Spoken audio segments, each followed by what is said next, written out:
Gladway sa East Bank. Ito parati po ito nadadaanan eh. Nagbebenta sa ng Tita Sofia. Ito. Yan, nag-crave ako bigla. Bili lang ako. Pangalan nyo? Louie sir, Louie.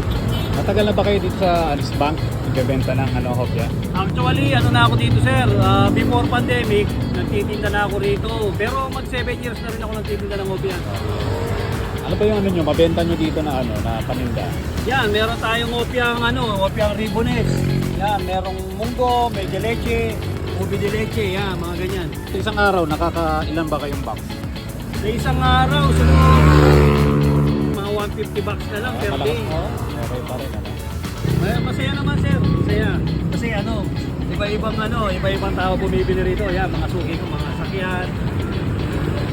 Pag nakita nyo si Kuya, ito, May signage po tayo dyan. signage, kita nyo po to. Signage yan.